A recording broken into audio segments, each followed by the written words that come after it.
Oke, terima kasih. Jadi nama saya Miftah Rahman. Saya lahir tanggal 16 Januari 1998 di Manado. Jadi saya kuliah di Universitas Samratulangi S1 jurusan agronomi. Saya bekerja di Balai Penelitian Tanaman Palma ini tepatnya tanggal 24 Desember 2014. Kemudian diangkat sebagai CPNS bukan tahun 2005 atau 2004, sebagai CPNS tahun 2005 sampai sekarang. Jadi jabatan saya ini adalah ahli peneliti utama bidang pemeliharaan. Jadi sebenarnya sejak masuk di balai tahun 2005 itu saya sudah langsung berkecimpung di bidang pertanian, terutama untuk tanaman kelapa sampai sekarang ini. Jadi sekitar sudah 36 tahun. Nah, karena saya bidang pemeliharaan, maka saya bergerak di bidang pemeliharaan kelapa. Kegiatan yang paling saya lakukan adalah merakit kelapa hibrida Kina 5 dan 6 itu bersama-sama dengan tim tentunya. Kemudian selain itu kami juga melakukan eksplorasi plasmanutua kelapa dan palma lain terutama bidang. Untuk penelitian lainnya, saat ini saya sedang melakukan perakitan kelapa hibrida kopior. Jadi, sedangkan kegiatan yang kemasyarakatan itu kami membantu petani untuk melepas varietas unggul lokal mereka, seperti pinang betara, dan juga ada yang kami lepas itu pinang emas. Pinang betara itu saya lepas tahun 2013 dan pinang emas itu saya lepas tahun 2019.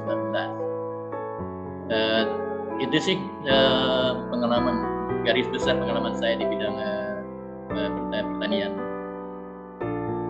Pertama, di balai itu kan ada beberapa komoditas tanaman palma, termasuk pinang. Nah, pinang ini sebenarnya bukan prioritas, bukan komoditas prioritas di Kementerian Pertanian.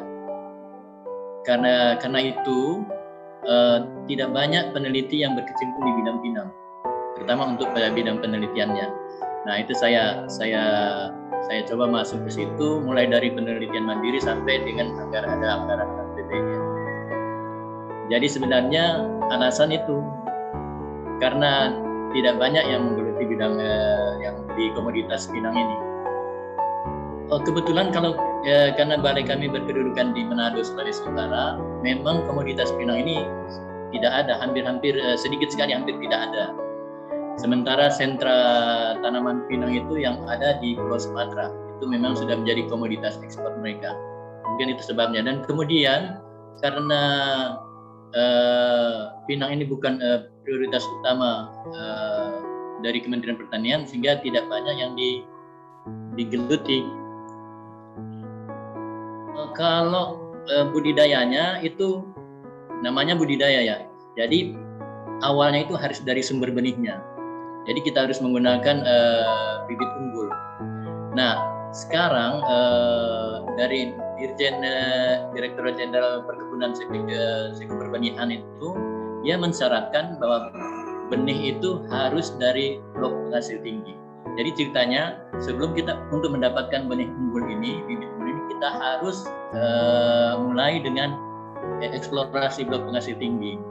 Dari blok penghasil tinggi ini kita seleksi pohon-pohon induk terpilihnya. Nah, dari pohon induk terpilihnya ini yang diambil benih-benihnya untuk diperbanyak. Jadi kalau sumber benih itu yang resmi, karena memang untuk pengembangan benih pinang ini ataupun komoditas lain tanaman perkebunan harus berasal dari sumber benih yang resmi. Yang resmi di sini sudah ada surat keputusan dari Dirjen Perkebunan atau sudah dilepas oleh Menteri Pertanian, itu yang resmi. Jadi tidak boleh ambil sembarang, karena ini untuk mencegah pengalaman yang dulunya itu mereka itu hanya mengambil benih asalan. Jadi hanya ambil sebarang pohon saja, diambil benihnya, ditanam. Jadi itu untuk mencegah, selain untuk meningkatkan produksi tentunya. Ini sebenarnya kalau dari penelitian India kan sudah maju dengan budidaya peyem pinang. Itu sampai 12 bulan lebih.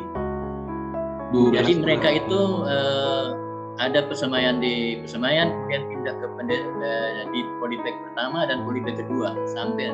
Nah, itu dari hasil penelitian kami cukup sampai 6 bulan saja di polipek pertama itu sudah bisa langsung pindah di lapangan. Jadi hanya sekitar 6 bulan kita sudah bisa pindah ke lapangan dari persemaian. Jadi kalau tanaman pinang ini karena tanaman tahunan, itu biasanya 6-7 tahun baru berbunga pertama. Nanti tahun kedua, tahun berikutnya baru bisa panen optimal. Nah biasanya itu kalau dia petani punya 1 hektar itu bisa setiap bulan dia panen. Manfaatnya sebenarnya secara konvensional itu untuk untuk sebagai obat cacing. Kemudian untuk stimulansi sirip pinang kalau secara tradisional itu biasanya untuk nyiring itu mereka menggunakan juga pinang. Nah kemudian kalau dari segi industri itu untuk industri farmasi dan industri penyamak kulit, pewarna kulit dan pewarna kapas.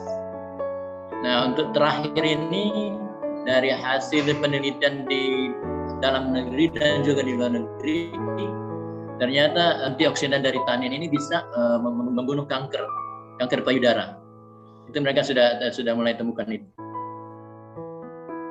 Sebenarnya secara teknis itu tidak ada masalah sebenarnya, itu tidak ada kendala. Karena ini tanaman pinang itu mudah ditumbuhkan.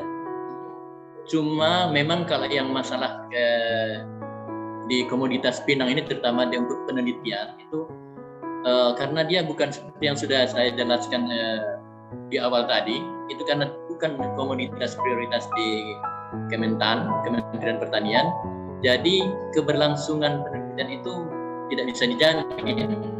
Misalnya tahun ini ada kegiatan penelitian, tahu-tahu di tahun ketiga yang seharusnya bisa mendekati akhir itu tahu-tahu sudah tidak ada karena bukan prioritas. Jadi sebenarnya itu hanya masalah pendanaan saja karena bukan komoditas prioritas. Secara teknis itu penelitiannya itu mudah.